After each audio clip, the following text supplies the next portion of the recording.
When you buy a stock, the worst thing that can happen is that the company fails and the stock price goes to zero. You lose what you paid. The most you can lose is 100% of your investment. When you short a stock, the math runs in the opposite direction. You lose money when the price rises, and there's no ceiling on how high a stock price can rise.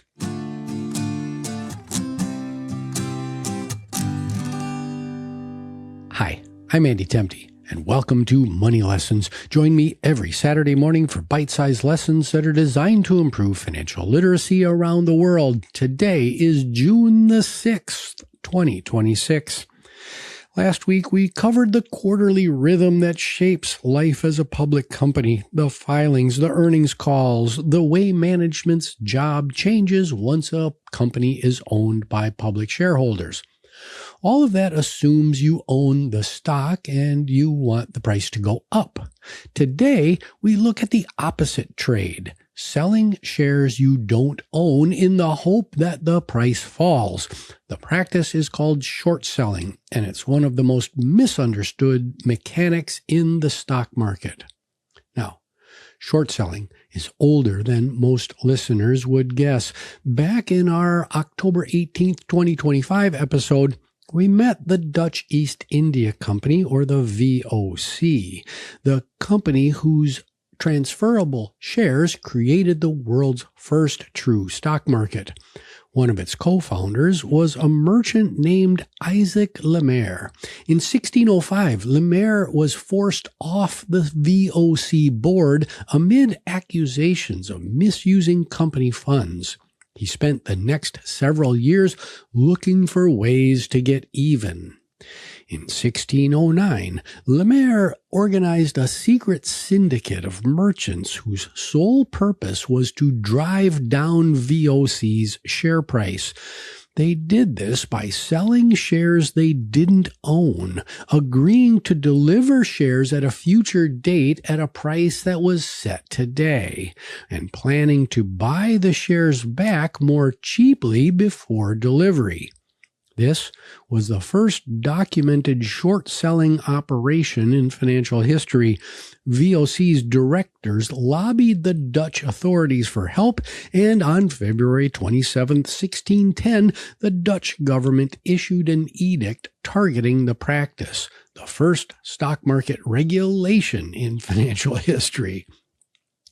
The pattern has repeated itself across 4 centuries.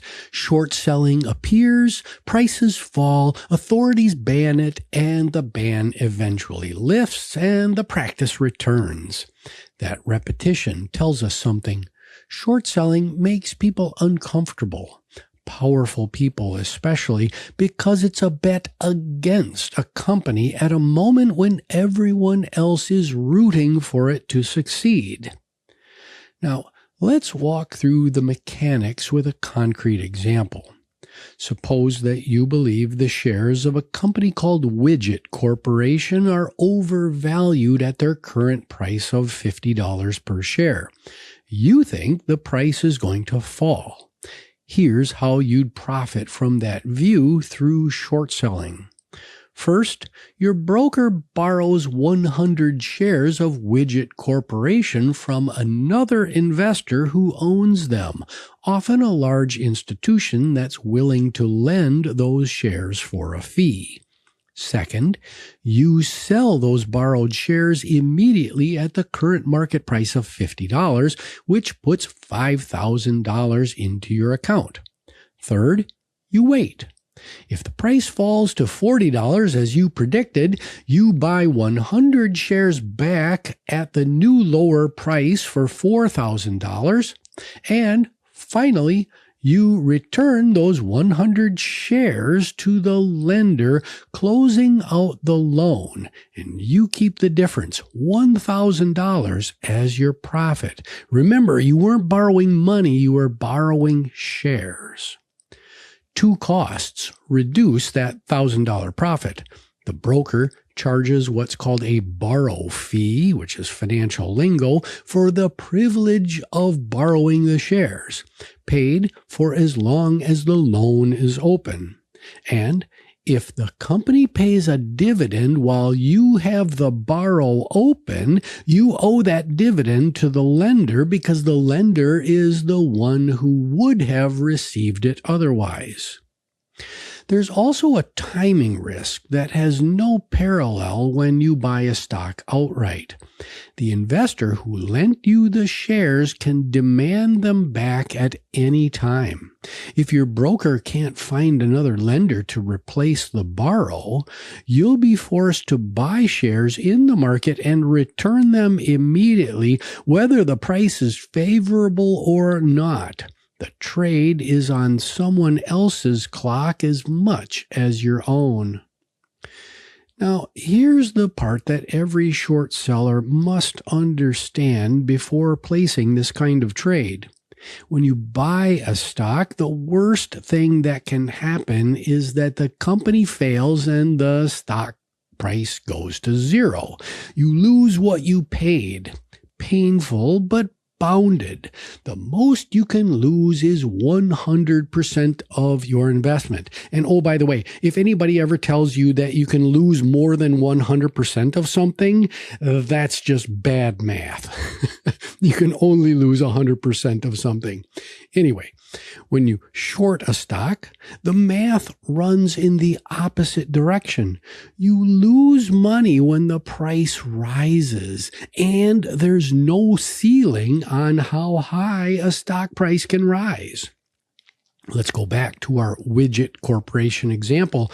You shorted 100 shares at $50 a share, collecting $5,000. Now imagine that you were wrong and the stock price rose to $200. To close your position, you have to buy 100 shares back, but those shares now cost $20,000. You opened the trade for $5,000 in proceeds and you have to spend $20,000 to close it. You've lost $15,000, 3 times what you originally invested. And if the price keeps climbing, your losses keep climbing with it. This is what financial professionals call asymmetric risk. Long positions, stock ownership, cap losses at 100%. Short positions don't cap losses at all, hence the asymmetry. Now, when too many investors are short the same stock and the price starts rising sharply, something dangerous can happen. Short sellers face growing losses and are forced to buy shares to close their positions before the losses get worse. That buying drives the price higher, which forces more short sellers to cover, which drives the price higher still. This self-reinforcing feedback loop is called a short squeeze. The most spectacular short squeeze in modern history happened in October of 2008. The German automaker Porsche had been quietly accumulating an ownership position in Volkswagen for years. On Sunday, October the 26th, 2008, Porsche announced that it held a combined position equivalent to roughly 74% of Volkswagen's shares. Part of it was stock that was owned outright, and part of it was derivative contracts tied to Volkswagen's share price. Between Porsche's position and the 20% stake that was held at the time by the German state of Lower Saxony, only about 6% of Volkswagen's outstanding shares were available for trading. Meanwhile, short sellers had sold short roughly 12% of the company. There was not enough shares in the market for short sellers to buy back.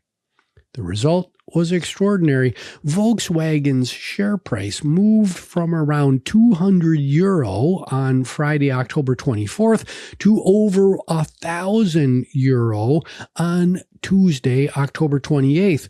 For a few hours, Volkswagen was briefly the most valuable listed company in the world by market capitalization, overtaking ExxonMobil at the time.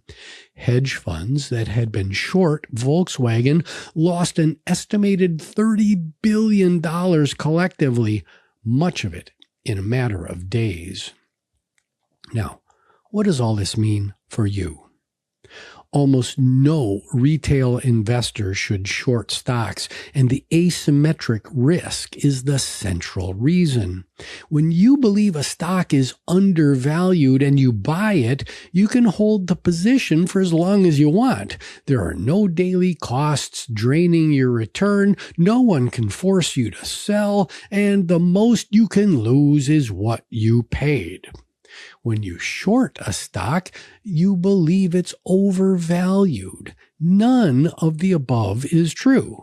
Borrow fees, they accumulate daily. The lender can recall the shares at any time and force you to close at an inconvenient moment. And your potential losses have no ceiling. There's a well-worn saying in the markets can stay irrational longer than you can stay solvent.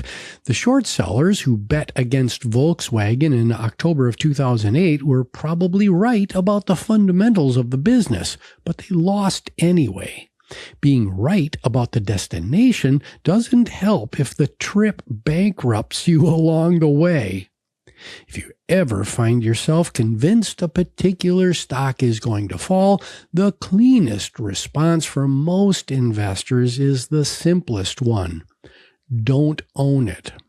Now, we're going to talk about derivatives contracts much later in the series, and that's a possibility, but right now the advice is don't own the stock. Now, looking ahead. Short selling sits at the intersection of mechanics and information. Regulators write rules around it, exchanges monitor it, and information about who is short what stock is treated as material information. That's because short sellers often act on information that other market participants don't have, and the question of who knows what and when is fundamental to how markets work. So, next week, we'll explore information asymmetry, why some market participants know things that others don't, and how the rules of the market try to keep that gap from getting too wide. So, until next week, I wish you grace, dignity, and compassion. My name is Andy Temte, and this is Money Lessons.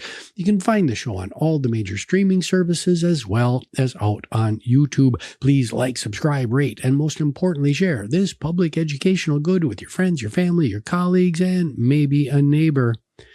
The show is produced by Nicholas Temte, and we'll see you next time on Money Lessons.